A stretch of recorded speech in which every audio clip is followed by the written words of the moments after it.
Bonjour tout le monde et bienvenue à Balado Ludique, un podcast entièrement dédié aux jeux, plus particulièrement aux jeux de table et aux jeux de société. Aujourd'hui, saison 5, épisode 8! Top 100,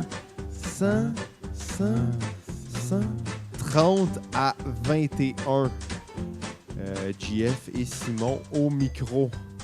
Oui, depuis plus de 12 heures maintenant, en onde. Depuis plus de 12 heures consécutives, nous enregistrons la saison 5 de Balado Ludique, le top 100. Une saison, Une journée. C'est ça. C'est ça qui se Puis passe. ça, on est là, il est 10h15 le soir. On est sur le café, à fond la caisse. On est sur le café, 3-4 verres d'eau à côté aussi. JF, à date, c'est quand même une belle expérience, non? Oui, et c'est moins pire que je pensais. Je pensais peut-être être plus éclaté après 7 épisodes de plus d'une heure chaque pratiquement. Bien qu'on avait espéré avoir des épisodes plus près court, du 45 hein, mais- minutes, 50 minutes, on dirait qu'on est pris dans les mêmes patterns. On peut pas faire plus court. On fait juste parler, déblatérer de sujets purs de jeux de société. Ouais, on fait juste là, name-dropper des jeux depuis 12 heures.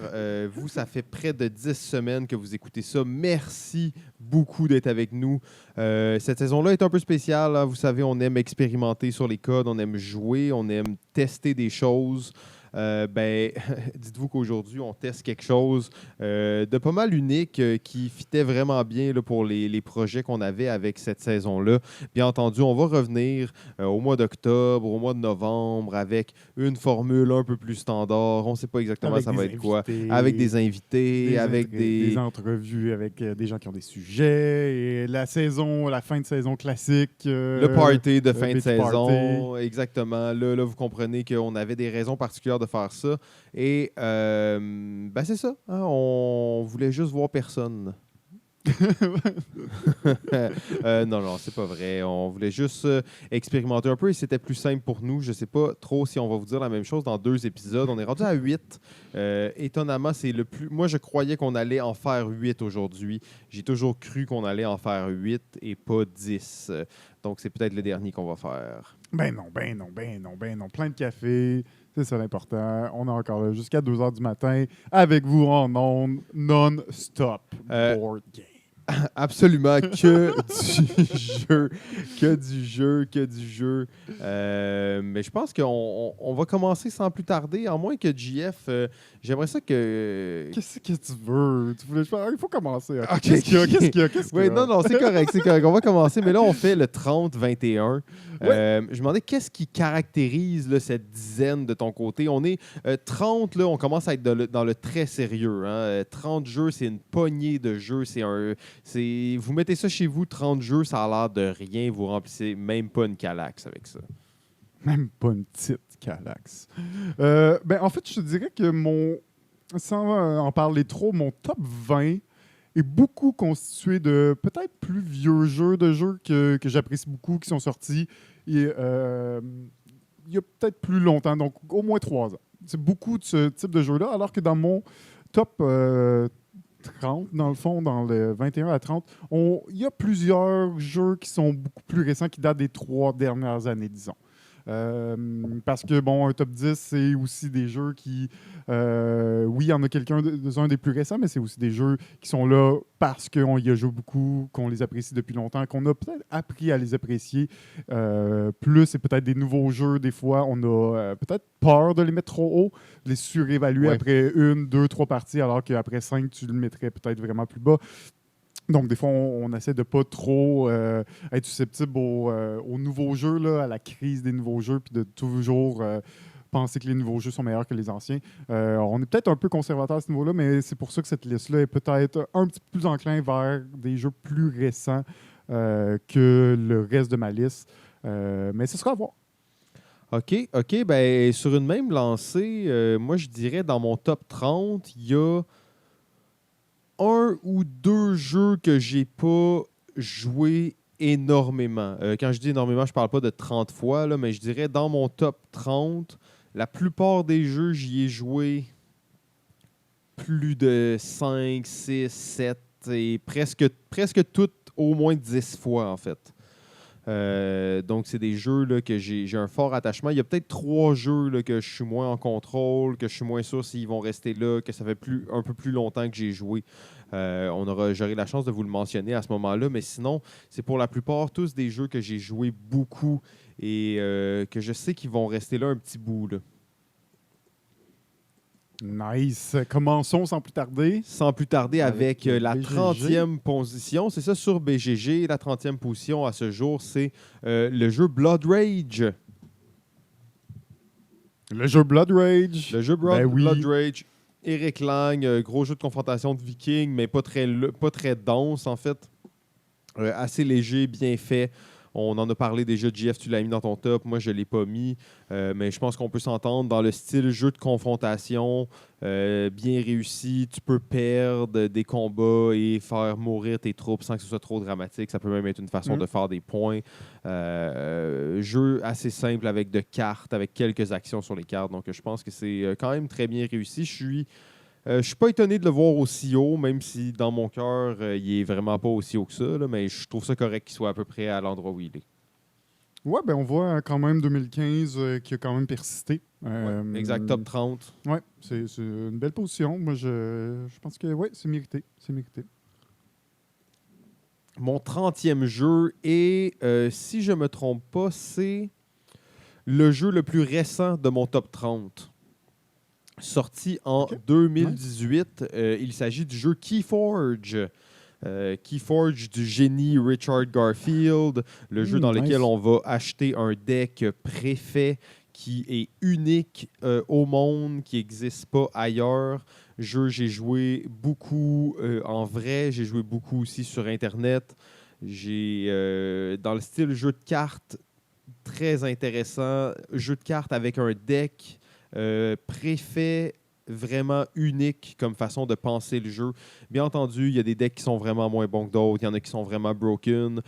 Au final, nous, on était, je sais pas, 4-5 amis qui ont joué, on s'est acheté 4-5 decks chacun et on avait tous des decks terribles qui étaient vraiment cool et on avait tous des decks qui étaient assez bons, qui étaient compétitifs là, entre nous.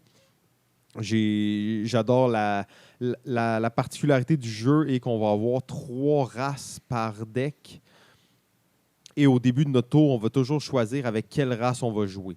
Et ça donne du rythme à tes parties. En fait, il va y avoir des séquences. Hein. Donc, tu vas jouer beaucoup avec une race dans quelques tours. Après ça, tu vas bâtir une autre race. Après ça, Donc, il y a quand même vraiment beaucoup de stratégies à avoir. Et JF, tu le disais toi-même tantôt, qui est assez intéressant. Un jeu de cartes, de confrontation, dans lequel le but n'est pas de détruire l'autre joueur. Quoi que tu peux le faire, et c'est pertinent de le faire. Oui, c'est ça. Tu peux détruire les créatures de l'autre. Ça va t'aider, bien entendu. Mais le but ultime est de créer des clés. Donc, Keyforge, de forger des clés. Donc, vraiment très bien réussi, là, selon moi, Keyforge, qui est un jeu qui a eu un très, très gros hype. L'extension vient de sortir. Je ne sais pas si le jeu va un peu tomber dans l'oubli ou s'il va continuer de persister. Je pense quand même que ça va rester un très bon jeu de cartes. Oui, c'est dur à dire parce que ce genre de jeu de cartes, il faut qu'il puisse avoir une vie en tournoi. Oui. Et dans les salles, un peu les salles classiques, clichés de Magic. Les salles de jeux de cartes. Oui, et on s'entend que c'est souvent une boutique qui a un espace pour jouer. Là. Ça, c'est l'endroit propice des joueurs de Magic pour la plupart. Là. Donc, il faut voir si ce jeu est capable d'attirer les gens vers des événements, vers des tournois. Forcément, peut-être niveau profondeur, vu que tu ne construis pas ton deck. Ça va être un peu plus compliqué peut-être parce que tu sortir des nouvelles cartes, ça veut dire qu'il faut que tu sortes des nouveaux decks complets. Ça veut dire que tous les premiers decks n'ont pas ces cartes-là.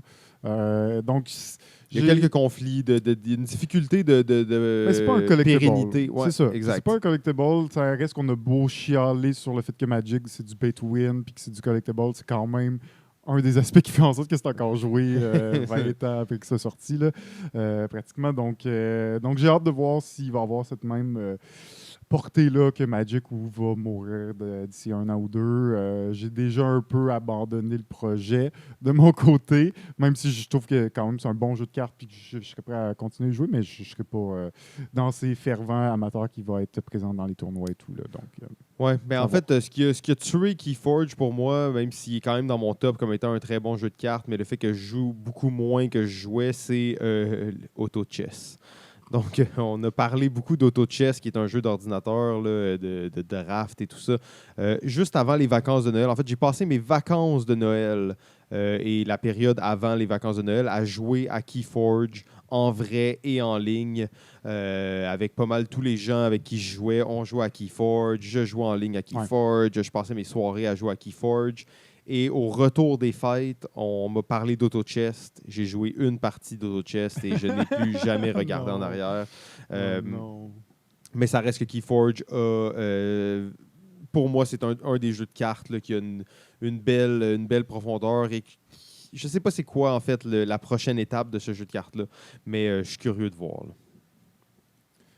OK, de mon côté, le numéro 30, c'est un jeu sorti en 2015 qui se nomme Food Chain Magnate. Ouh! Donc, un jeu de la compagnie Splotter, réputé pour faire des jeux absolument pas très beaux, qui ressemblent à des prototypes, mais qui sont, ma foi, très bons et très, quand même réputés au niveau des joueurs experts, des joueurs expérimentés, parce que ce sont normalement ce genre de jeu que fait cette compagnie. Et Food Chain Magnate en est bien un jeu dans lequel ça me faisait penser un petit peu à Franchise quand tu parlais.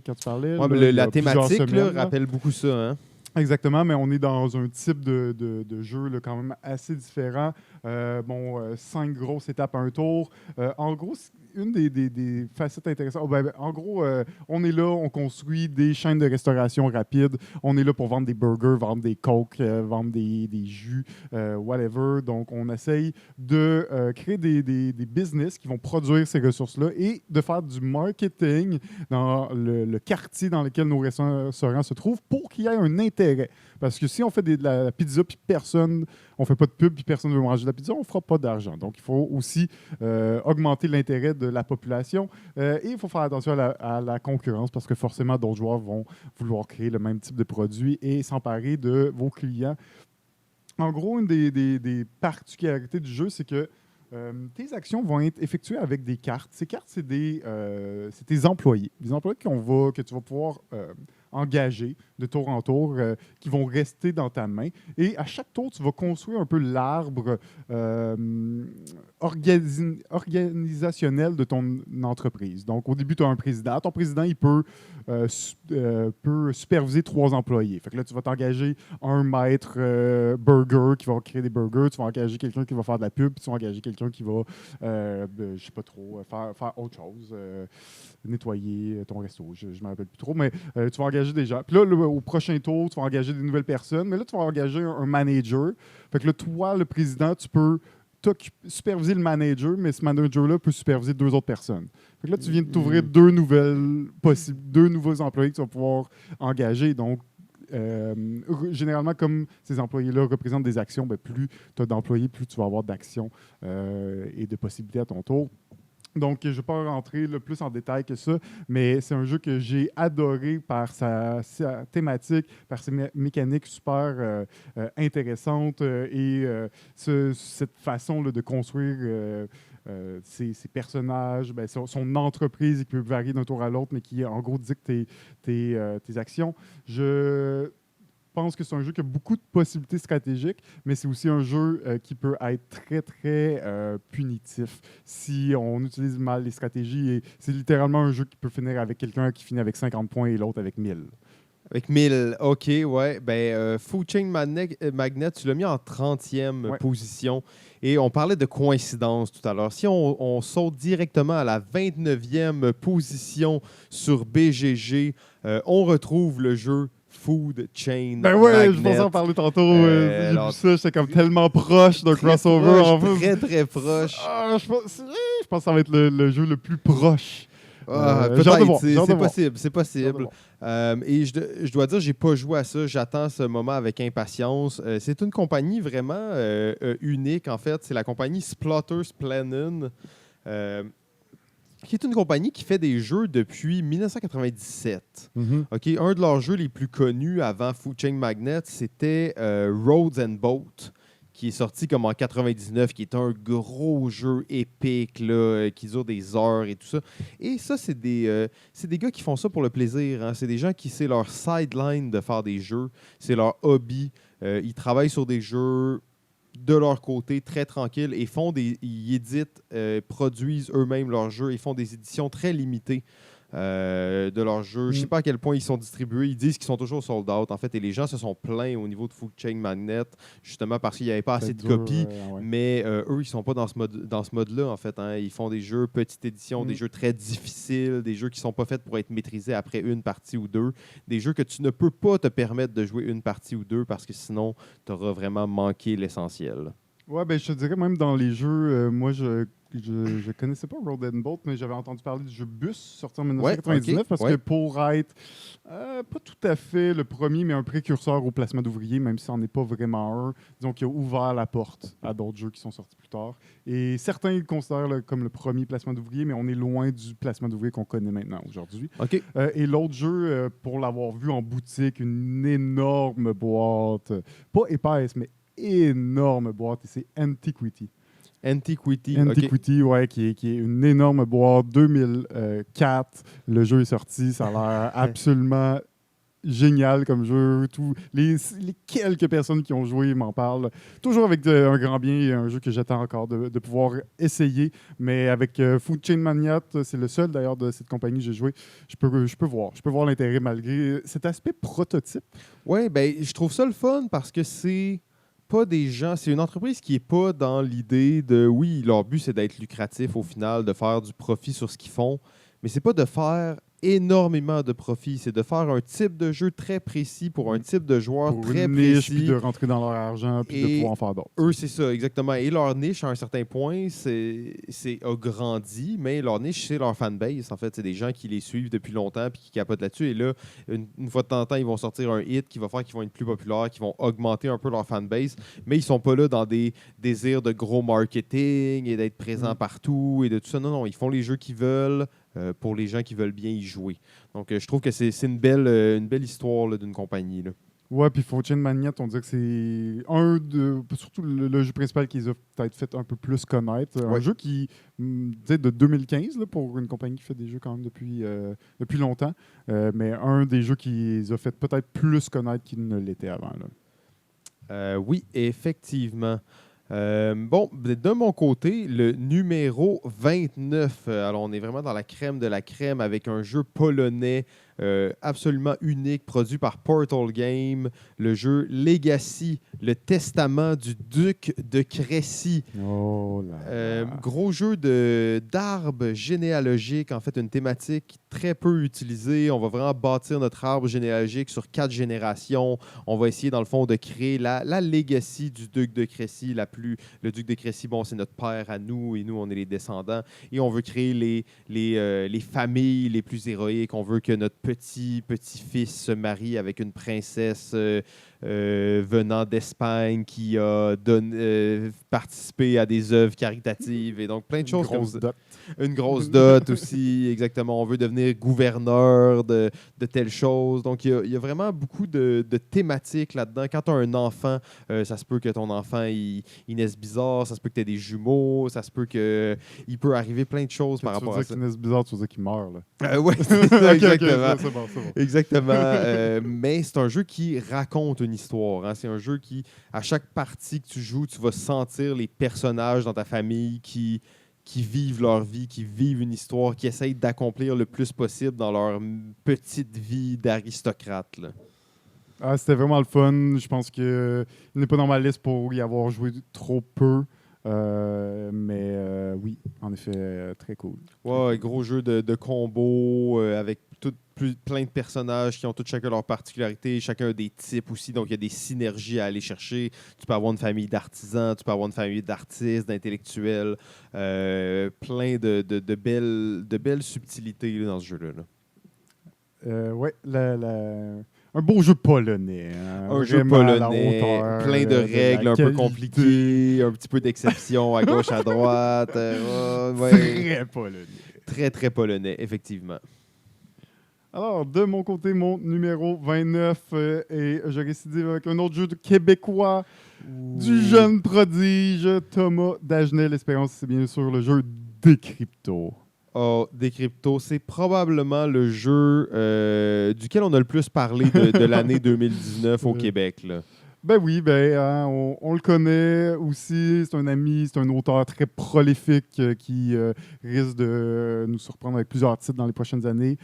Et Décrypto, ben écoute, c'est le jeu qui a été propulsé par le Scorpion Masqué avec une magnifique production qui rehausse d'autant plus la qualité du jeu. Déjà très bon. Jeu de la codename, si on veut dire. Forcément, on le dit, mais on veut pas trop le dire. Mais qui a une profondeur qui est un petit peu plus là, qui est un petit peu plus intellectuel peut-être, mais bon, jeu d'équipe, on doit faire deviner des mots par rapport à un code et le but de l'autre équipe, c'est de deviner notre code. Pas tant de deviner nos mots que de deviner notre code, mais évidemment, forcément, plus on a des indices sur les mots de l'autre équipe, plus on va être en mesure de décrypter les codes adverses. Donc, première équipe qui décrypte un certain nombre de fois l'emporte. On va pas en parler plus que ça. En fait, on va en reparler beaucoup. Bon, j'imagine. Mais avant toute chose, j'ai une information très importante là, qui vient de m'apparaître sous les yeux. Breaking news. Ouais, ben c'est pas tant breaking news plus qu'un fait assez extraordinaire. On se rappellera plus tôt dans la saison et pour nous plutôt aujourd'hui, on a parlé du jeu Codename, qu'on a dit qu'il était le premier jeu de party sur BGG, donc le jeu numéro 1 dans la catégorie party. Eh bien, croyez-le ou non, Décrypto est le jeu numéro 2 dans la catégorie Party. 147e jeu total sur BGG. C'est phénoménal. Top 150 en fait. quand même. Top 150 sur BGG. Je n'avais aucune idée à quel point ce jeu-là a rayonné à l'international. Quoi, 20 langues sont rendues? Ça reste 2018, donc c'est pas fini. Non, là, l'extension qui sort là, on sait que ça va ramener une deuxième vague. D'ailleurs, avant que le jeu sorte, Tom Vassal en avait parlé comme étant le jeu à surveiller là, dans la prochaine année. Il avait parlé de ça au début de l'année dernière. Très fier là, de Thomas Dagenet-L'Espérance et du Scorpion. De toute façon, on aura la chance d'en reparler un petit peu plus tard. Évidemment. Numéro 28.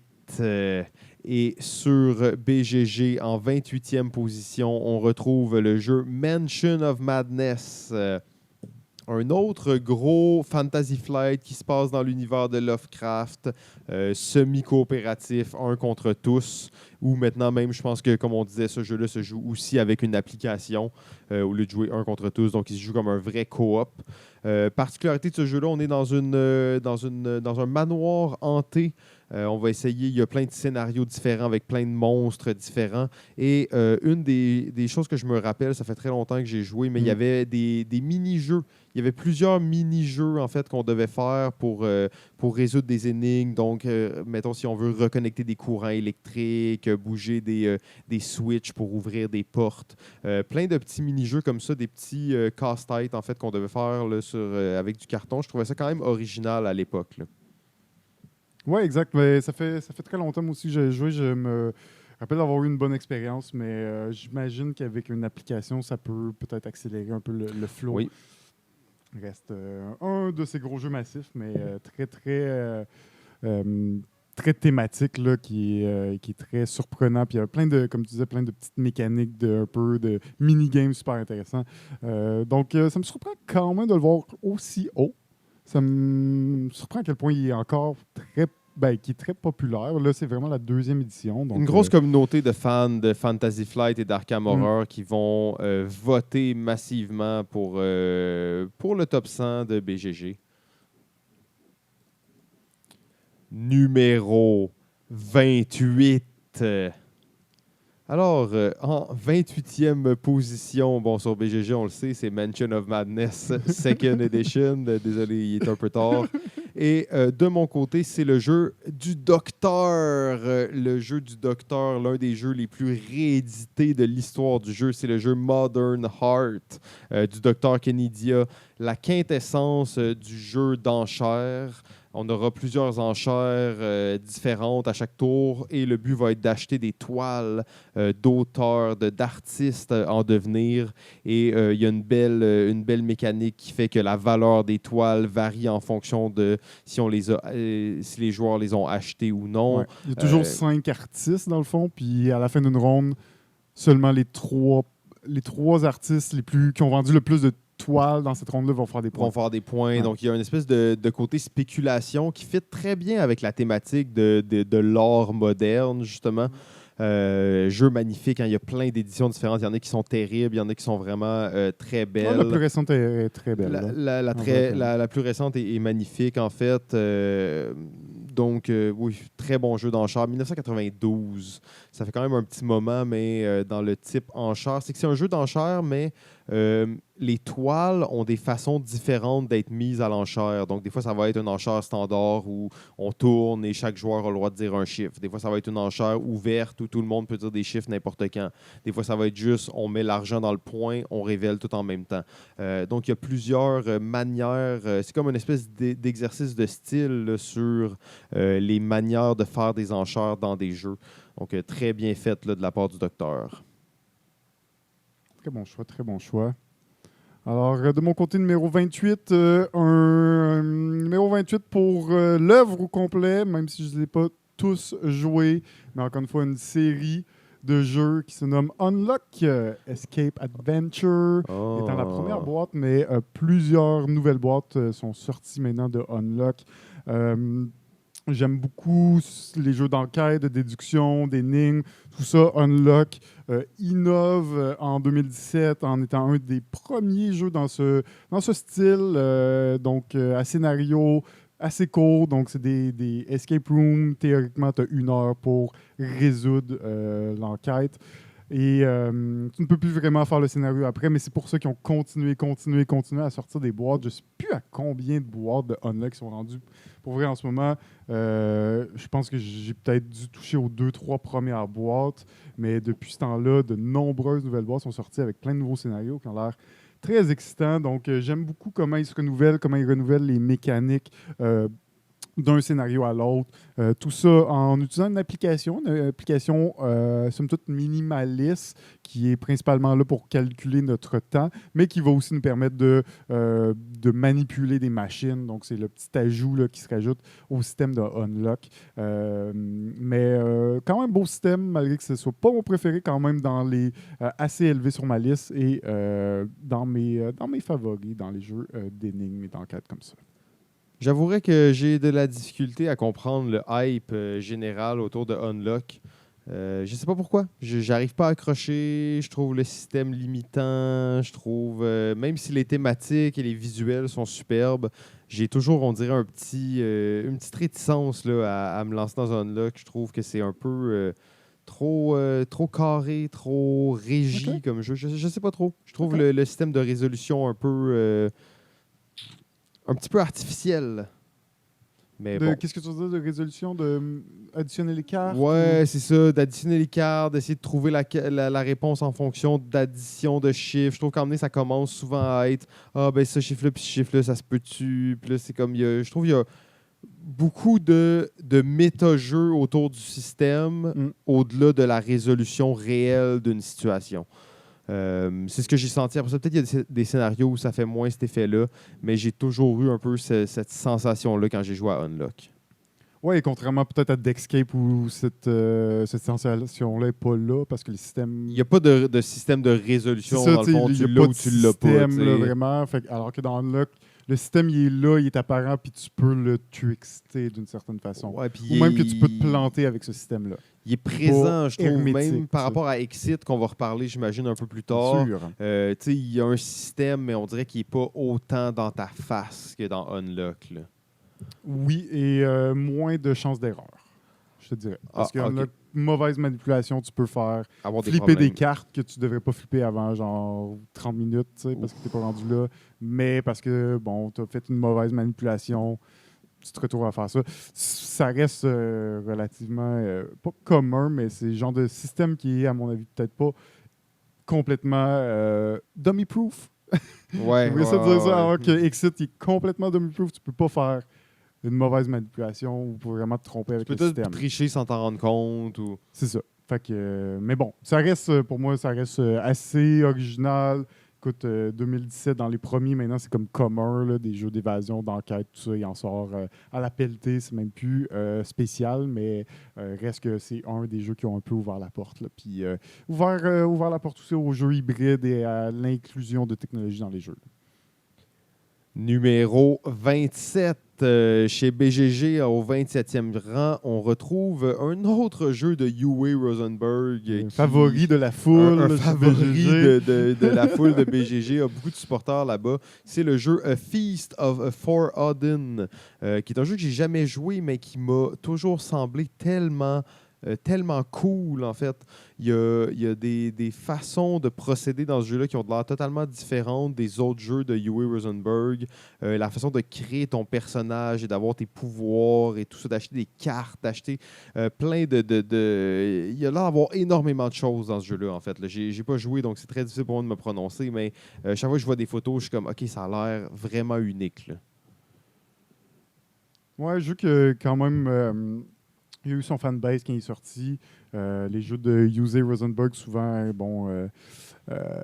marchent juste par son nom. Ouais.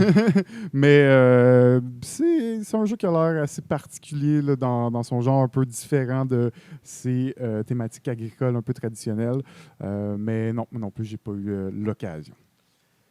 Dans ma cour, au 27e rang, on retrouve l'un des jeux les plus emblématiques, le créateur d'expérience par excellence depuis ma foi, 1959, 61, tout dépendant où vous consultez vos dates. Il s'agit du jeu Diplomatie.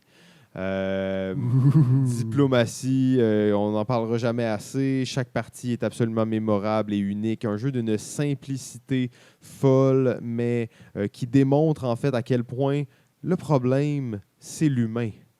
Le problème, c'est les humains, en fait. C'est exactement ça. Si à Diplomatie, on s'entend, c'est possible de gagner dès le début. Tour 1, paix mondiale. Tour 1, paix mondiale. On vous rappelle un peu la règle de base. On en avait parlé un petit peu plus tôt, mais si un certain nombre de pays possèdent un certain nombre de territoires, De capitale, je pense. de capitales, exactement, et que tous les autres joueurs concèdent la victoire, ben, la partie se termine. Pour vous mettre en contexte, au début d'une partie de diplomatie, tout le monde ensemble, on possède assez de points de capital pour gagner la partie tous ensemble. Mais en fait, les gens veulent pas. Les gens veulent pas. Ils sont venus pour jouer à la diplomatie, ils sont venus pour tuer des gens, pour faire la guerre. La paix mondiale n'est pas une option. Et le méta-jeu maintenant est à ce point où les gens sont comme, ben là, on est venu pour jouer à la diplomatie. C'est un jeu qui est supposé durer 12 heures, puis après 15 minutes, on va arrêter de jouer parce qu'on fait la paix mondiale. Est-ce que tu veux vraiment avoir autant de morts sur la conscience? Moi, je suis comme, on fait la paix mondiale directement, on va jouer à d'autres choses. Mais bon, c'est le grand rêve de toutes les parties de diplomatie qui finit toujours dans l'oubli. Ouais, exactement, exactement. Donc, c'est pour ça qu'on dit que l'humain est au cœur de toutes les problématiques là, et de toutes les morts. Mais diplomatie, magnifique. En fait, allez jouer une partie de diplomatie. Bien entendu, allez vous louer un chalet pour jouer ça. Mais ça vaut le détour. Ça vaut le détour, ouais. Sérieusement.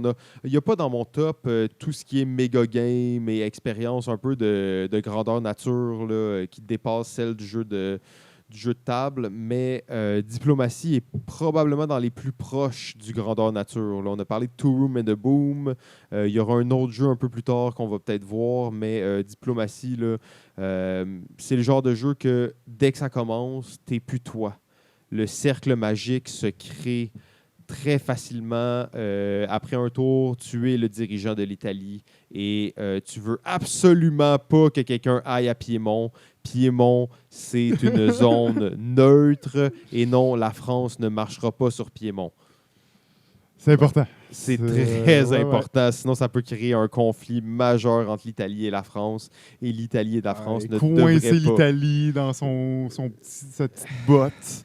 Exact. Avec pas de moyens de s'en Détendre. sortir. Non, ça, à moins c'est- d'aller vers l'Austro-Hongrie, créer un conflit international avec l'Austro-Hongrie. Aïe, aïe, aïe, Là, aïe, c'est aïe. compliqué, là, c'est Ouais, ouais, compliqué rendu là, c'est très compliqué. Donc, faites attention. Puis, c'est un jeu, d'ailleurs, qui avait été créé par un professeur d'université pour expliquer à ses élèves, en fait, les tensions diplomatiques qui existaient avant la Première Guerre mondiale. C'est un jeu pré-Première Guerre mondiale. Et c'est pour expliquer à quel point il y avait des tensions au niveau de la gestion des territoires, à quel point tout le monde voulait un territoire. agrandir leur territoire. Et ça le leur- tout représente ça. tellement bien. Il n'y a pas un territoire dans le jeu qui n'est pas convoité par deux personnes, qu'il ne faut pas avoir une entente pour aller le chercher. On se rappellera aussi que Diplomatie n'a aucun hasard dans le jeu et que tous les combats doivent être gagnés par une majorité. Et une des particularités ultimes de Diplomatie, c'est que c'est pas GF et moi qui gagnent un combat contre quelqu'un d'autre. C'est GF qui gagne un combat supporté par moi contre quelqu'un d'autre, ou moi qui gagne un combat supporté par GF contre quelqu'un d'autre. Donc, si on est allié, on n'est pas allié à part égale. Il y a quelqu'un qui aide l'autre à gagner un territoire. Oui, en contrepartie. Tu vas m'aider à gagner c'est autre ça, chose. ailleurs, sur un autre front. Tout ça. Mais on se rappellera, tout ça est fait simultanément. Donc, ça veut dire que si GF accepte de m'aider, mais que moi, je décide de ne pas l'aider, ben moi, je vais quand même bénéficier de son aide pour ce tour-ci. Bien entendu, le tour d'après, il sera peut-être pas content et ça va créer des tensions entre nos. Ça va faire briser des amitiés, ça se passe. Non, non, mais écoute, j'avais pas le choix. J'avais pas le choix. La peux pas Russie faire ça. me menaçait de l'autre Tu peux pas côté. faire ça. Tu penses-tu que je vais faire un deal avec toi Check, encore regarde, maintenant? au prochain Non, tour, non, je non, te non. redonne ça. Au printemps prochain, on échange Tu de me le territoire. redonnes et je fais rien, là. Non, non, non, je te dis, Je laisse-le peux moi. je peux pas faire le move là, dans Non, le non, nord. là, que tu attaque veux. l'Angleterre, laisse-le-moi un tour de plus, je te dis que je te Non, le non, laisse non, il faut après. que tu me là. remettes maintenant. Non, mais là, j'ai besoin de l'unité parce que l'Italie arrive. Donc, ça, c'est vraiment fou. Et ce qu'on n'a pas vraiment parlé, mais ce qui a été dit quelquefois, c'est que diplomatie, ça se passe partout où vous êtes. Ça veut dire que c'est pas le jeu qui se joue autour d'une table, c'est un jeu qui se joue dans la maison. Dans une maison. C'est un dans jeu une qui se pièce, joue. Tu vas Dans parler- le sauna. Dans le sauna, tu vas te dans le cacher dans une spa. pièce, tu vas dans une salle de bain, tu vas dans une chambre, tu as tes Tu- plans. Tu espionnes les gens qui parlent dans la salle de bain. Eh oui, moi j'étais déjà caché dans un bain pendant un tour complet derrière un rideau à écouter les conversations des gens qui venaient dans la salle de bain. C'est des sensations uniques. Là. Tu sais, on est loin du jeu de table standard. Ouais. Ça me surprend pas de le voir. 27e position, ouais, presque le top 100, presque le top 25. Maintenant que j'en ai parlé autant, sérieusement, je pourrais le monter de 4-5 positions facilement, sans trop rechigner. Mon numéro 27 est un classique de longue date de placement d'ouvriers. C'est le jeu Stone Age ou l'âge de pierre. Jeu qui m'a grandement introduit aux jeux de société, aux jeux de stratégie, aux jeux de placement d'ouvriers. Un dans les premiers là, de jeux de placement d'ouvriers qui semble peut-être un petit peu dépassé peut-être aujourd'hui. Si tu en as joué beaucoup et tu joues à ça, tu ne seras peut-être pas impressionné. Je pense que c'est le côté nostalgique et le fait que j'ai fait beaucoup de parties puis que je peux rembarquer dans une partie me rappeler bien là, des types de stratégies puis du gameplay assez rapidement, mais c'est un jeu que j'aime beaucoup. Très bien fait, très solide, très euro, mais te montre un peu les bases des mécaniques. Petit aspect de chance avec les dés, mais la chance est quand même... tu peux pallier à ce côté-là et c'est pas comme l'essence du jeu. Là, ça reste... c'est rare que tu vas vraiment te faire... tu vas vraiment perdre à cause des dés. Là. Les dés sont plus là pour une genre de génération de ressources un peu aléatoire, mais très intéressant. Moi, j'aime beaucoup le jeu. Je pense qu'il est encore là. Il est encore pertinent, mais bon, je peux comprendre que peut-être des gens ne l'ayant pas joué à l'époque n'ont pas nécessairement pas le l'intérêt découvrir de maintenant. le découvrir maintenant. Puis il y a peut-être des jeux plus avancés, là, plus au goût du jour là, au niveau des mécaniques. En même temps, il est dans ton top 100. Il est Ouais. dans le top 100 de BGG. Ouais. Et tu sais une chose, pourquoi ça ne m'étonne pas? Parce que ce jeu-là est sorti en 2008. Donc, c'est pas pour rien. C'est pas pour rien, malgré tout, que ce jeu-là... hein, tous C'est les là. jeux Tout sont faits en est là. 2008. Tout est là. Donc, rappelez-vous de ça. Numéro 26. 26, un beau jeu. Et on n'a pas notre triplet encore, mais je crois qu'on va l'avoir prochainement. Il s'agit du jeu Orléans. Orléans, jeu de pige, de jetons, de bâtissage, de sacs de jetons. Oui, en fait, je pense qu'on va en reparler. Hein, Jeff. On en a parlé un petit peu, puis on va en reparler. Ça risque d'être un futur triplet. Ouais, c'est ça, exactement. Jeff, ça m'étonnait pas d'ailleurs que c'est toi qui l'avais le plus haut dans ta liste. Ouais, ça m'étonne pas non plus, mais ouais. Je suis content de le voir sur la liste BGG, sur ta liste aussi. C'est un jeu très solide qui mérite d'y jouer pas mal. Je pense que les extensions aussi amènent beaucoup, mais on va se reparler là. On n'est pas rendu là. Exact. Vas-y donc, toi. Ouais, mon numéro 26, qui est probablement un autre triplet en devenir aussi, qui est le jeu Castle of the Mad King Ludwig. Donc, jeu de construction de château avec un système d'enchères vraiment unique.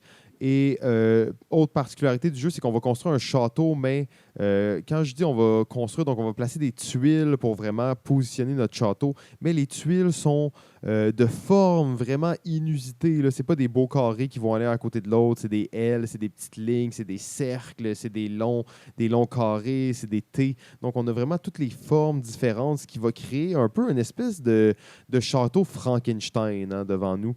Mais JF, je sais encore une fois que ça, c'est probablement un jeu qui se retrouve pas mal plus haut sur ta liste. Donc, je pense qu'on va te laisser un peu de place pour plus tard. Yes. Alors, mon numéro 26, c'est aussi un futur triplet. Oh! Évidemment, on l'a déjà vu sur la liste BGG. On le voit maintenant à mon numéro 26 et on va le voir certainement beaucoup plus haut sur ta liste. C'est le jeu Keyflower. Oh, Richard Breeze à son meilleur, sérieusement, à ce jour. Ouais. Je crois pas qui a topé Keyflower. Et il a fait plein de jeux qui s'appellent Key quelque chose. Ouais, il y en a même fait d'ailleurs 2 après Keyflower. On a Key London et l'autre, je pourrais même pas me rappeler rapidement. Il y avait Cathedral. Ouais, Cathedral est avant. Il y avait Key Market. Il y en a eu plusieurs qui portaient le mot Key. Mais après Keyflower, il a continué à en faire plus. Donc, Keyflower, on va vous retrouver ça un peu pour plus tard. Là, je me rappelle pas c'est quoi simplement le dernier. Mais je pense que Keyflower, c'est son jeu un peu titre, là, le jeu, son jeu fort. Son jeu fort, oui, exactement, de ce type de jeu, parce qu'on a joué à Key London après, puis on a l'impression que c'est une version un peu plus simplifiée de Keyflower. On est dans le même type de mécanique. En fait, on est dans un jeu de construction un peu de cité, parce qu'on va bâtir notre cité avec des tuiles, et ces tuiles-là vont nous former des actions qu'on va pouvoir faire. Mais c'est aussi un jeu d'enchères où on va aller enchérir sur les tuiles, donc les tuiles hexagonales qui sont placées au centre de la table à chaque ronde, et on va enchérir avec nos meeples, nos petits travailleurs de différentes couleurs. Et la twist un peu de cette mécanique-là, c'est si je prends des ouvriers bleus, et disons que j'en place 2 à côté de la tuile, les autres joueurs qui veulent enchérir sur cette tuile-là vont devoir payer en ouvriers bleus. Donc, si moi, j'en ai pas, si un autre joueur n'en a pas, il ne pourra pas avoir cette tuile-là, donc venir enchérir là. Il va pouvoir enchérir sur d'autres tuiles en jouant d'autres couleurs, mais pas sur celle-là où il a déjà été placé du bleu dessus. C'est une mécanique qu'on va reprendre et qu'on va revoir dans d'autres de ces jeux, mais c'est un jeu assez complet, assez deep, profond en termes de mécanique. Jeu que j'aime beaucoup aussi jouer, que je ne joue pas assez souvent, je pense, mais que j'apprécie beaucoup et qui est en numéro 26 pour moi. Ouais, et juste pour clarifier, là, dans le fond, c'est les jeux qui ont suivi, c'est Keypeer et Keyflow. Keyflow qui vient tout juste de sortir, là, si je ne me trompe pas. Ça reste toujours des jeux qui sont faits en quantité assez limitée. Richard Breeze, pour moi, qui se situe à la limite là, de l'éditeur indépendant, pratiquement, là, qui est comme à l'extérieur des réseaux et qui arrive à vraiment, malgré la qualité de ses jeux, à générer, là, si on veut, une grande quantité de copies. Là. Numéro 25 dans le rang BGG, au 25e rang, on retrouve encore une fois Yohei Rosenberg, cette fois avec son original le Agricola. Vrai OG Agricola. Un jeu qui se passe d'introduction, un jeu qui, dans le temps où nous, on a commencé à jouer à des jeux, était premier sur BGG. C'est vrai, hein? 25 maintenant. 25 et maintenant lycée. 25e, donc il a été quand même dépassé par plusieurs jeux malgré tout. Ça reste que encore dans le top 25, un jeu de 2007. C'est assez impressionnant là, à voir que ce jeu-là persiste. Mais c'est très bien fait hein, aussi. Agricola, c'est le genre de jeu, tu peux rejouer des années et toujours essayer de parfaire ta stratégie. Là. Absolument. Numéro 25 pour moi, le jeu en fait qui porte deux noms. On va l'appeler par son nom sur BGG. Il s'agit du jeu Panic on Wall Street. Moi, je connais ce jeu sous le nom de Masters of Commerce, qui est un jeu assez unique, un jeu d'échange à 11 à 12 joueurs.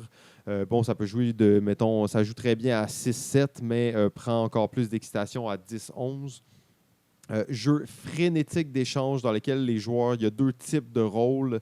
Il y a les promoteurs immobiliers et il y a les gens qui veulent louer les terrains. Donc, il y a les gens qui possèdent des terrains et les entrepreneurs. En fait, les entrepreneurs vont louer des terrains pour exploiter certaines ressources dessus. Et à chaque fin de tour, on va déterminer la valeur de chaque terrain. Donc, très extrême parce que les propriétaires de terrain sont assis à une table et les entrepreneurs sont autour à gueuler des enchères et à dire « Je te paye 15$ pour ça, 8$ pour ça. » Et les gens font des deals pendant une période de 3 minutes en criant. Une des anecdotes classiques de ce jeu-là, c'est qu'on était dans une convention de Wargamer. En fait, la convention, le Stack Academy, organisée par nul autre que le démon en personne, Belzébuth, le mangeur de techniciens, maître de la ligue des Pokégames, Marc Guénette. Donc, c'est ça. Tout ça pour dire qu'on était là, donc, dans un événement de Wargamer, et on a décidé de jouer à Masters of Commerce, jeu très bruyant d'échange dans lequel on va crier. Et juste à côté de nous, il y avait deux personnes qui avaient des pinces à insectes et qui jouaient sur une feuille de carton avec un plexiglas par-dessus à déplacer des petits morceaux de carton et à rouler des dés pendant 2 heures. Quelque chose que j'apprécie vraiment. En fait, on a l'air de dénigrer les wargamers, mais pour de vrai, c'est un style de jeu vraiment fascinant. Mais ça demande une concentration. Et nous, on était là, on criait à côté d'eux. Et après, on a commencé une deuxième partie et ils sont venus nous voir rapidement. Ils ont dit « Ça, c'est votre dernière partie, les gars. » Et on a compris que c'était effectivement notre dernière partie. Mais Masters of Commerce, pour tous les gens qui aiment les jeux d'échange, les jeux de prise de risque, les jeux de grosses négociations, puis de deals qui n'ont pas d'allure, puis d'abus, puis de prise, de parier sur qu'est-ce qu'on pense qui va être la trend. Très original comme jeu. En plus, il y a 2 rôles, donc il y a 2 gagnants. Il y a le gagnant du côté des propriétaires de terrain et le gagnant du côté des entrepreneurs. Donc, vraiment un jeu qui vaut le détour, même si je pense malheureusement que maintenant, il doit être très difficile à trouver. En effet. En fait, juste pour vous donner une indication, je n'avais pas vérifié, mais il y a des copies autour de 120$ sur le Geek Market, donc sur BGG. Donc, c'est quand même pas un jeu. C'est un jeu qui a une certaine valeur, là, qui a une certaine fanbase pour que ça se vende à ce prix-là. Une certaine rareté aussi. Oui, exact. De mon côté, le numéro 25, c'est une nouveauté que je viens d'y jouer. Ça fait pas très longtemps, mais j'ai quand même au moins 5 games à mon actif depuis, sorti en 2018. C'est le jeu Underwater City. Donc, on a pu voir plus haut sur ta liste. Est-ce que je me trompe? Je suis perdu? Non, OK, c'est ça, plus haut sur ta liste. Et qui s'est frayé un chemin assez haut sur le... plus bas sur ta liste, pardon, mais un peu plus haut sur la mienne. J'ai peut-être pu... Un peu plus haut, dans le top 30, dans le top 25. Le number 25, écoute, il fait partie du top parce que c'est vraiment le fun. Qu'est-ce que tu veux que je te dise? On est dans le jeu, on parlait un peu de style Terraforming Mars parce qu'on est dans un jeu vraiment dicté par les cartes. On nous permet d'évoluer notre base, on a notre plateau personnel, il y a vraiment beaucoup de stratégies possibles. Écoute, c'est un jeu qui, je l'avais vu, je n'étais pas trop convaincu par le visuel et tout, et maintenant que j'ai joué, on dirait que je l'apprécie plus. On dirait que je le trouvais pas très beau avant d'y avoir joué, maintenant que je me rends compte que c'est vraiment bon. Il est comme plus beau, on dirait. Mais c'est un jeu justement qui est pas beau, mais beau. Moi, c'est le genre de jeu que j'aime trouver pas beau, puis que finalement c'est vraiment bon, puis t'es comme non, c'est juste pas beau, mais on s'en fout parce que c'est vraiment bon. T'sais. Ouais, donc Underwater City, c'est à essayer pour les joueurs avertis, donc qui aiment ce genre de jeu de développement de cartes. Et à longue haleine, quand même, on est dans le 2 heures environ, peut-être 2 à 3 heures, dépendamment du nombre de joueurs. À 2 joueurs, ça marche très bien d'ailleurs. Hein, c'était Ouais. très efficace comme partie. Donc, numéro 25, une très, très fraîche nouveauté, Underwater City. Ouais, je vois que tu t'es vraiment laissé exciter là, par l'attrait de la nouveauté, mais c'est correct, t'as le droit. Ben oui, absolument, mais pas dans le top 20. C'est vrai, c'est vrai. Numéro 24 sur BGG. En numéro 24, on a un jeu auquel j'ai jamais joué, mais qui est le massif des massifs jeux coopératifs, Mage Knight, The Board Game. Ouh là là. Donc, j'ai juste entendu des légendes sur ce Un jeu-là, autre que c'est un Vlada. jeu vraiment complexe et vraiment massif. On parle d'ici d'un 4 heures de jeu peut-être, avec beaucoup de petites particularités. Jeff, est-ce que tu as déjà joué à ça? Oui. ou- Déjà joué une fois. C'est un jeu qui peut, 1 à 4 joueurs, ça peut être joué en mode coop ou en mode confrontation. OK, toi, tu l'avais joué en mode coop? Ou... En mode coop, oui. Ok. C'est un peu un jeu d'exploration parce que tu vas te déplacer sur le plateau, tu vas découvrir de nouvelles maps, il va y avoir des ennemis à aller buter, mais en gros, le but du jeu, c'est juste un peu de te préparer, là, de buter des ennemis pour t'améliorer. Là. Je ne me Ok. rappelle plus du terme, comment on dit ça. De grinder? De grinder, merci. Ok. Parce que c'est un peu ça, parce qu'au bout du compte, c'est d'aller péter la ville à la fin, trouver le royaume du big boss, puis d'y péter la gueule. tu sais. OK, nice. Mais c'est un deck building aussi. Donc, beaucoup d'aspects. Là. Ça fait quand même longtemps que j'ai joué, mais pour moi, peut-être un peu trop massif là, pour vraiment que je m'y remette vraiment. J'ai joué avec quelqu'un qui connaissait bien les règles, donc ça aidait. ça aidait beaucoup. Je pense pas que j'aurais le courage de m'y mettre, mais pour ceux qui aiment... c'est quand même un jeu assez thématique, là, assez, tu le sens, tu es une figurine, tu te promènes, il y a des choses qui arrivent, ton caractère y évolue, il y a beaucoup... Tu sais, c'est un Vlada hein, dans les complexes jeux de stratégie de Vlada. Assez intéressant, c'est pas pour rien qu'il est aussi élevé. En 24e position pour moi, jeu de politique sorti en 1986. Il n'y en a pas beaucoup des bons jeux de politique. On en a parlé, on les compte sur les doigts de la main. C'est un jeu que JF a déjà mentionné. Il s'agit du jeu Die Maker, un jeu dans lequel en fait on va vivre les rouages du système politique allemand. Séparé par région avec des enjeux. Jeu sorti en 1986 qui est tellement moderne pour l'époque, en fait. Il utilise plein de mécaniques qui n'existaient pas à ce moment-là et qui n'ont pas existé 10 ans après ça. C'est presque un jeu comme si l'auteur avait eu une espèce de vision du futur un peu modifiée où il a pu créer un jeu avec des mécaniques qui n'existaient pas et qui reste encore à ce jour un chef-d'œuvre. D'ailleurs, il vient d'avoir une réédition là, il n'y a pas très longtemps.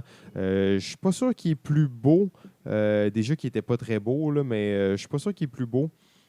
Sauf que c'est un incontournable. Nous, d'ailleurs, à chaque année, on allait au... Ben là, on a brisé la tradition cette année, mais les années précédentes, on allait au Jab et on se faisait une partie de Die Maker. C'était notre classique du Jab. Un jeu classique parfait. de convention hein, pour un jeu Parfait de... pour une convention. Quand même un jeu de 4 heures. Là, exactement. on va se le dire, là. Et JF, je me rappelle d'ailleurs qu'on s'est alliés à certains points dans une des parties pour gagner les élections dans ce comté-là ensemble. Mhm. J'avais vraiment apprécié ça. Je pense que ça nous avait vraiment aidé à progresser.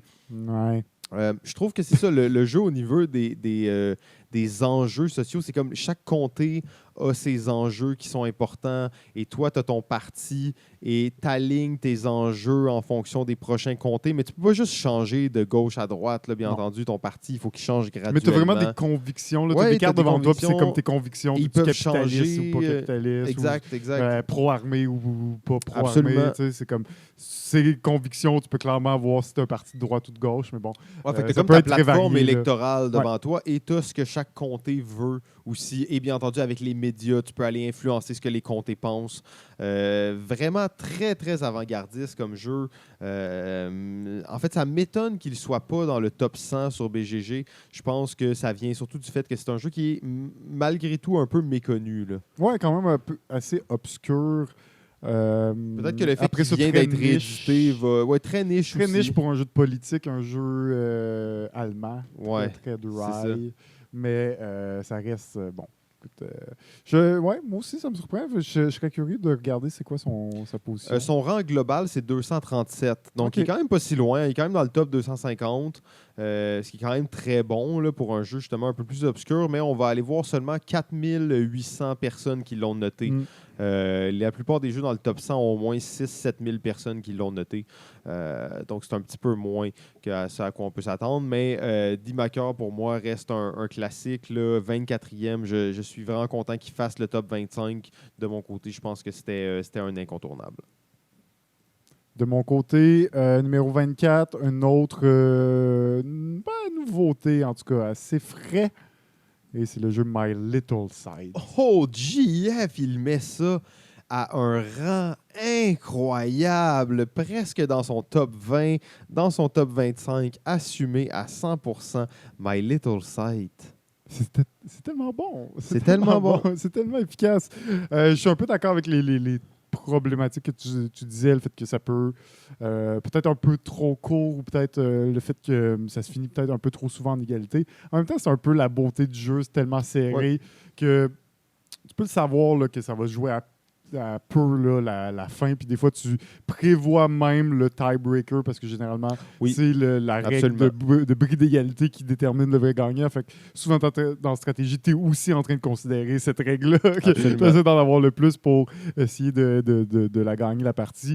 Mais superbe jeu. Donc, il reprend l'idée, en grosso modo, de Scythe, mais on est quand même assez loin, même si on a un feeling similaire. Ouais, il y a quelques éléments qui sont très, très similaires, puis il y en a d'autres qui ressemblent un petit peu moins, en fait.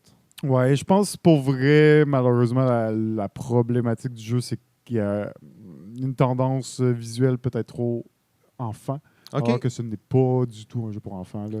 Ouais, ben d'ailleurs, c'est une grosse question sur est-ce que My Little Sight, c'est comme un jeu grand public à cause de sa thématique ou c'est comme quand même un genre de, pas de gamer hardcore, là, mais un jeu gamer. Là, ouais. Puis ça, c'est une grosse question. Puis c'est ça qui arrive quand tu as une thématique qui est trop unique et spéciale. Ben, c'est difficile de pallier le jeu parce que tu pourrais imaginer que c'est un jeu pour les 5 ans. Là. Tu pourrais absolument t'imaginer ça. Mais c'est même pas un jeu pour les familles beginners. Là. Les gens vont avoir de la misère. C'est quand même comme une dizaine de pages de règles. Ouais, ça dit 8 ans et plus. Bon, c'est tout le temps un peu ça. Là, les jeux de stratégie, c'est 8 ans et plus. Je pense qu'il peut plaire à un public plus familial, mais il y a aussi cette tendance de pouvoir plaire à des gamers, mais qui veulent un light strategy game de 45 heures. Parce que je te rappellerai que la première fois qu'on a joué, là, on a joué 3 parties de suite un soir de semaine. Puis on s'est pas couché à 3 h du matin. Là. On n'en fait jamais ça. Puis c'était un soir de semaine. On est parti de là, il était minuit. On avait joué 3 parties de suite. On a lu les règles et on a joué 3 parties de suite. Des parties qui duraient, on était 3 joueurs, mais ça durait quoi, 45? La dernière partie a peut-être duré 45 minutes. Là. Tu vois, moi, un des conflits pratiquement, c'est que ce jeu-là, la boîte est trop grosse pour le temps qui dure, puis le jeu qui... Il a l'air imposant, alors que... Puis dans le fond, tu le sors, puis t'es comme, non, je vous l'explique en 10 minutes, là, même pas, là, mais là, les gens sont comme, oh, une grosse boîte, puis en plus, ça a l'air d'un jeu pour enfants. Donc, il y a comme beaucoup de messages contradictoires qui viennent avec ce jeu-là. Fait que je sais pas s'il va... perdurer. Ouais. À cause de ça, mais c'était superbe. C'était superbe, puis probablement que j'aurais pas joué si toi, tu l'avais pas amené et poussé.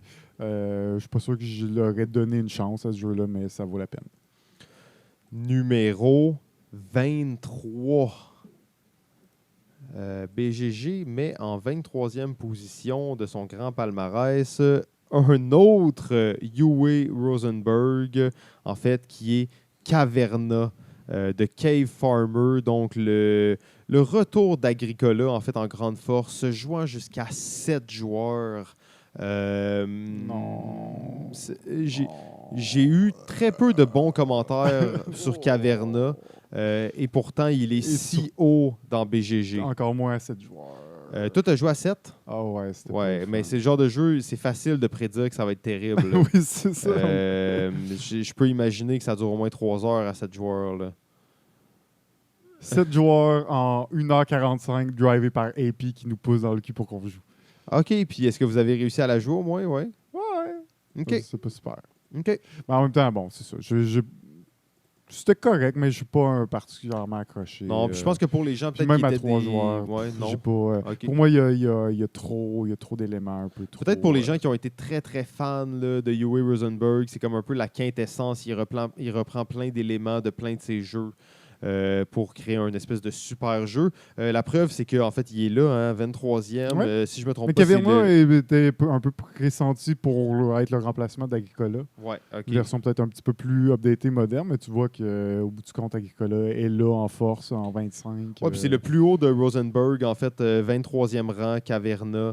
Tu sais, on avait quand même Agricola en 25e rang, 27e rang, A Feast for Odin, mais on a en 23e rang Caverna qui est là, qui est le plus haut de Rosenberg. Là. Moi, en 23e position, vous vous rappelez que j'avais dit dans mon top 30, il y a quelques jeux que j'ai joué un peu moins. Et selon moi, presque tous ces jeux-là ont le potentiel d'être plus haut dans la liste que plus bas. Précisément, en 23e position, j'ai le jeu Concordia. Concordia, JF en a parlé un tout petit peu tantôt. C'est un jeu, en fait, de jeu. Au final, là, c'est un jeu de cartes dans lequel on va collecter des ressources, mais c'est un jeu de combo. C'est un jeu dans lequel on va avoir des séquences de cartes qu'on va refaire et évoluer au fil de la partie. C'est pour moi ce que je retiens le plus de ce jeu-là. Donc, vraiment un beau jeu de cartes dans lequel il y a une grande quantité de combos et de synergies différentes. Aussi, habituellement, moi, les jeux de cartes à 2 joueurs, c'est toujours mieux. Concordia, je ne l'ai jamais joué à 2, 3 ou 4 toujours, et je trouvais qu'il y avait vraiment beaucoup d'attrait là, à regarder un peu ce que l'autre fait avec ses cartes, à essayer de prévoir ce que toi tu fais. Donc j'ai trouvé ça bien. C'est sûr que c'est pas un jeu que j'ai joué énormément. Si je jouais plus, je suis convaincu qu'il pourrait monter encore dans ma fiche. De mon côté, le numéro 23, et c'est Seven Wonders, mais bien Seven Wonders Duel pour moi. Ouh, 2 joueurs! Qui fait la liste parce que oui, j'ai joué plus souvent que le Seven Wonders traditionnel et bon, j'ai toujours considéré que c'était un grand jeu qui est sorti. Belle twist là, pour ramener un jeu de draft qui était souvent joué à 2 joueurs, le jeu de base Seven Wonders, et qui ont décidé de faire un vrai jeu là, qui supportait vraiment 2 joueurs parce que de base, Seven Wonders n'était pas faite pour être joué à 2, même s'il y avait une règle pour ça.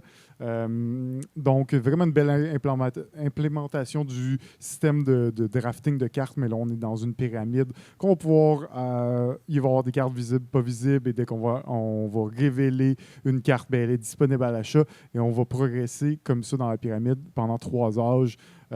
Beau condensé de ce qui existait, Seven Wonders, belle adaptation à 2 joueurs, la version Seven Wonders Duel, pour vrai, dans les jeux que je considère des vrais chefs-d'œuvre. Donc, fait quand même partie de mon top 25, forcément, numéro 23, c'était Seven Wonders Duel. Bon choix, bon choix. Probablement qu'il pourrait être là, mais je ne l'ai jamais eu et je n'ai presque jamais joué. Pour moi, ce genre de jeu-là, c'est le genre de jeu que tu veux jouer plusieurs fois avec la même ou les mêmes personnes. Ouais. Et j'ai pas eu la chance de vivre cette expérience-là avec Seven Wonders, donc c'est à suivre. En 22e position, BGG nous propose Brass Land Cashier, un jeu de Martin Wallace, un gros jeu de train. Je n'ai jamais joué au jeu à la série Brass. C'est des gros jeux de train, de ressources à la Martin Wallace, très punitifs, très épiques. Plus des jeux d'industrie que des jeux de train. Je peux pas en parler beaucoup, malheureusement. C'est un grand classique qui manque à ma culture, encore une fois. Brass, surtout la nouvelle édition. Superbe, vraiment, vraiment une très belle réédition d'un jeu sorti en 2007, mais qui a vu une nouvelle édition là, dans les dernières années, qui est vraiment superbe et que ça donne vraiment encore plus envie d'y jouer. Mais non, tout le monde me dit que c'est le jeu à essayer de cet auteur, de Martin Wallace, mais ça manque encore à ma culture. Tu vois, c'est encore une fois un Roxley. L'éditeur Roxley là, qui fait du très bon travail au niveau visuel de ses jeux. C'est magnifique tout ça. J'aimerais bien l'essayer. C'est le genre de j'ai jeu, hâte. mais encore une fois, j'imagine toujours mieux de jouer à ça avec quelqu'un qui a déjà joué, puis qui est prêt à te le montrer, puis qui l'a aussi chez lui, j'imagine. 22e position pour moi, je- euh, l'un des meilleurs jeux, peut-être le meilleur pour moi de déduction sociale. On va OK. penser à Loup-garou, à Résistance, Ouais. à Coup et tout ça. Ouais. C'est Secret Hitler. Secret Hitler. Exactement. Oh, yes. On sait coproduit, là, co-designé par un des gars qui a fait Cards Against Humanity d'ailleurs. Ça a été un succès sur Kickstarter. Thématique euh, un peu provocante. Là. Bien entendu, c'est des gens qui sont un peu irrévérencieux, donc ils ont ce côté un peu provoquant là. Pour moi, ça ne m'a pas tant dérangé, puis je pense que ça serait même pas nécessaire. C'est toujours drôle de dire à quelqu'un, je pense que c'est toi Hitler, mais ça s'arrête pas mal là parce que le jeu, sinon, est très très bon.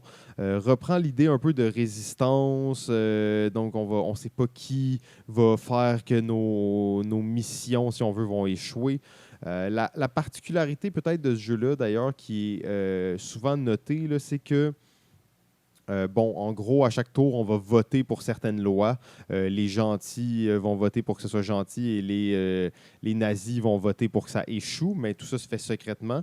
Mais il y a aussi on pige des tuiles qui viennent de l'extérieur. Fait que ça veut dire que des fois, ça se peut que même si c'est des gentils qui votent, ils vont voter négativement parce que c'est ça que le jeu leur aura donné. Et ça l'amène une part de hasard qui est absolument excitante parce que mettons, toi, tu es un traître. C'est ça, tu es traître, mais dans le fond, tu as voté pour parce que tu n'avais pas le choix. Ou tu fais partie du bon camp, mais tu as voté contre, tu as fait échouer le truc juste parce que tu n'avais pas le choix. Mais ça va te suivre jusqu'à la fin de la partie parce que les gens vont s'en rappeler que c'est toi qui as voté pour, qui as voté contre. Très belle mécanique. Il y a le chancelier qui va être voté par les joueurs à chaque tour. Donc, ça rappelle beaucoup Résistance, en fait, mais un petit peu plus raffiné, un petit peu plus évolué. Je trouve que les réflexions qu'on peut avoir autour de la table sont intelligentes. En fait, ils ne sont pas basées sur de la pure chance, mais ils ne sont pas non plus totalement calculables. Il y a toujours une petite part là, de doute. Est-ce que vraiment, toi, tu es traître? Je peux pas être sûr. Alors que je trouvais que dans Résistance, il y avait des moments où tu étais sûr que telle personne était traître et ça enlevait un peu d'excitation. Jusqu'à la fin, dans Secret Hitler, tu peux jamais être sûr de ce qui se passe. Ah ouais. Puis c'est un jeu là, où je me suis engueulé avec du monde, genre juste pour comme prouver aux autres que c'est moi qui avais raison en disant que c'était elle, la fasciste, alors que c'était clairement moi. C'est fou, et de finir une game, les gens molles tellement, tu sais, t'as donné de stressé. l'énergie, puis c'était stressant comme situation. C'est toujours plus stressant d'être un genre de traître parce qu'il faut toujours que tu mentes et tu manipules un peu l'information.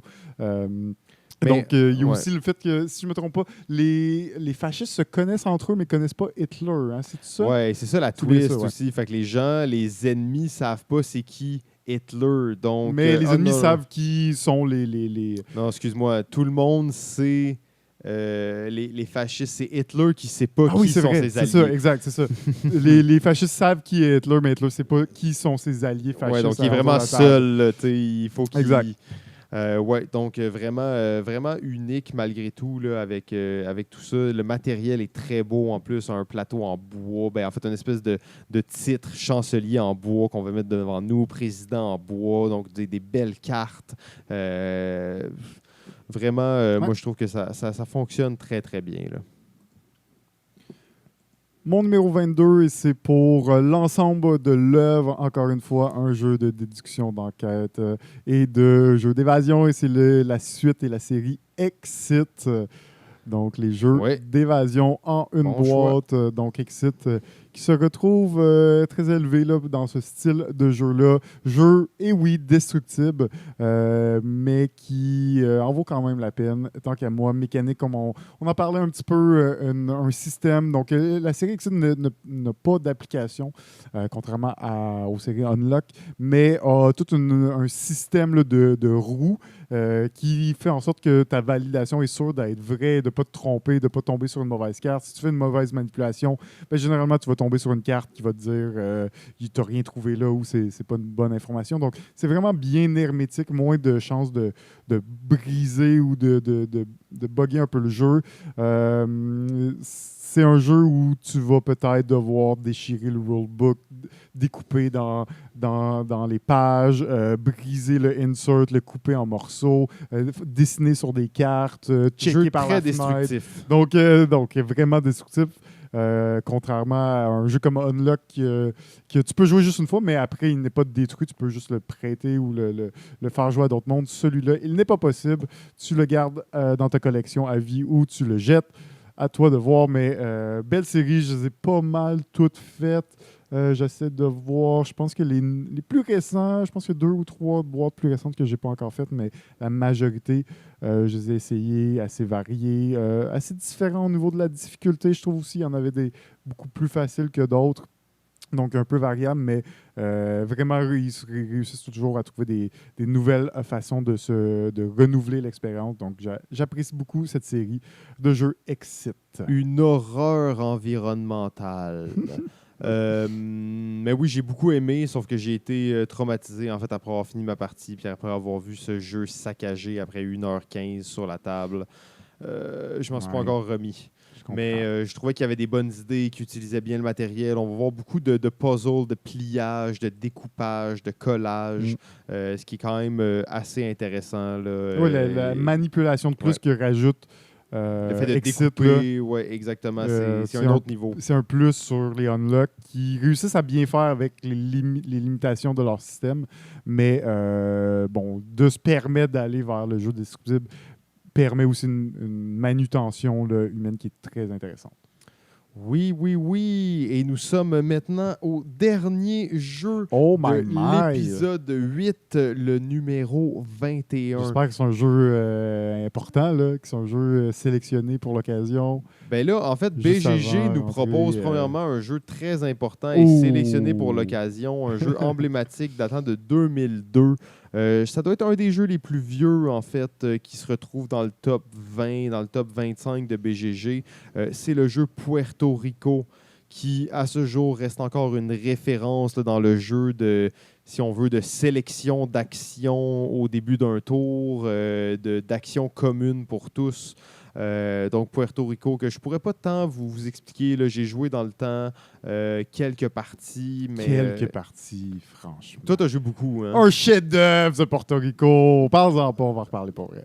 OK, c'est bon, c'est bon. Je me disais que tu étais un joueur de Puerto Rico, j'y croyais. Et oui, ben, de mon côté, un jeu spécialement choisi pour l'occasion. Là, on entre dans tout ce qui est ce qui me fait plus vibrer. Donc, ce qui nous reste, c'est principalement des jeux de cartes, des jeux d'échange et des... c'est pas mal ça, en fait, des jeux de cartes et des jeux d'échange. Et on va commencer sans plus tarder avec le 21e jeu sur ma liste. C'est le jeu Glory to Rome, sorti en 2005, qui a d'ailleurs été, qui est édité par une compagnie qui s'appelle Cambridge Game Factory, designé par un auteur qui s'appelle Carl Chudik, qui est l'auteur fort de Asmadi, qui a fait, bien entendu, Innovation. Mais là, c'est un jeu totalement obscur, en fait, avec une édition vraiment bidon. Et Philosophia décide de prendre les droits et de l'éditer en français. Move totalement inattendu, en fait. Je n'y croyais pas, en fait, quand c'est arrivé. Et j'ai adoré ce jeu-là. C'est un jeu de cartes qui se joue jusqu'à 5 joueurs, dans lequel c'est un peu le même concept qu'on parlait de Porto Rico tantôt. Dans le fond, si un joueur fait une action à son tour, tout le monde peut faire cette action-là à son tour aussi, un peu moins fort, mais bon, tout le monde peut faire l'action. Donc, c'est un jeu où on est très actif. À chaque tour, on fait quelque chose. À chaque fois que quelqu'un joue, on fait quelque chose. Soit qu'on fait l'action, soit qu'on la fait pas, puis on pige une carte. Donc, il y a toujours quelque chose qui se passe. Et c'est un jeu exclusivement de cartes. On a des dizaines et des dizaines de cartes dans nos mains. Les cartes peuvent être utilisées comme des ressources, comme des personnages, comme des bâtiments, comme des points de fin de partie, comme des clients. Donc, il y a plein de façons d'utiliser les cartes et c'est un peu la particularité du jeu. À notre tour, on va jouer une carte qui va être jouée comme une action et à partir de cette action-là, on va pouvoir faire l'action qu'on a décidé de jouer, donc qui est peut-être de construire un bâtiment, de stocker des ressources pour le futur. Et c'est un jeu avec énormément de cartes, mais il y a beaucoup de cartes qui se répètent et qui reviennent. Donc, pour moi, c'est un jeu qui est très stratégique, ce qui veut dire qu'au début de la partie, vous pouvez pratiquement choisir déjà qu'est-ce que vous allez faire. Et en fonction des cartes que vous allez piger, il y a des bonnes chances que vous puissiez poursuivre le plan que vous aviez déjà en tête au départ. Pour moi, c'est un des jeux de cartes très unique qui se joue très bien à plus de 2 joueurs, dû au fait que tout le monde joue presque à chaque tour, tout le temps. Très rare comme concept. C'est le jeu Glory to Rome. GF est totalement mystifié. Attends, t'as-tu parlé de... Ah non, Glory to Rome. Ah non, je m'attendais à un jeu assez épique. Désolé, j'ai un peu son hâte là-dessus, mais c'est correct. Un jeu plus épique, tu pensais? Ah, mais là, Glory to Rome, c'est un jeu obscur, La pas gloire de distribué, Rome! que personne connaît, fucking chaotique. Oh là là! Qu'est-ce qui se passe? Ça y est, là. Non. On va parler de mon numéro 21 parce que c'est un vrai jeu emblématique. Un jeu de 1999. Un jeu d'un auteur qui a donné son nom à l'Empire Randolph. Oh. Et je parle bien de Alex Randolph avec le jeu Ricochet Robot. Wow. Ça, c'est épique. Ricochet Robot, je pense qu'on en a parlé beaucoup dans la catégorie des jeux, beaucoup trop, même peut-être. Donc, jeu de puzzle très cérébral dans lequel on va devoir faire des manipulations de robots pour être pour arriver le plus rapide à l'objectif. Je passe vite dessus. Écoutez, on en a parlé souvent et on va en reparler un peu plus tard. On a fait un tournoi international. Oui, exact. Punta Cana, je ne me rappelle plus. Mais c'était hot, c'était cool, c'était chaud. Il y avait du monde. Absolument. Ça fait le tour, JF. Oh shit, déjà? Ben oui, déjà, épisode 8. Il est rendu presque minuit, mais on se retrouve dans quelques minutes. Sinon, on va profiter quand même de la fin de l'épisode pour vous remercier encore une fois d'écouter, de partager, de commenter ces épisodes-là. On s'entend que c'est une anthologie qu'on est en train de mettre en place. 300 jeux seront mentionnés en 10 épisodes. Une saison, une journée. C'est ça. Donc, merci à notre diffuseur jeux.ca. Merci au Phil Studio pour nous prêter du matériel qui nous permet d'enregistrer ça. Et c'était JF et Simon, Balado Ludique, notre top 100, saison 5. Une saison, une journée. Ciao. Bye bye.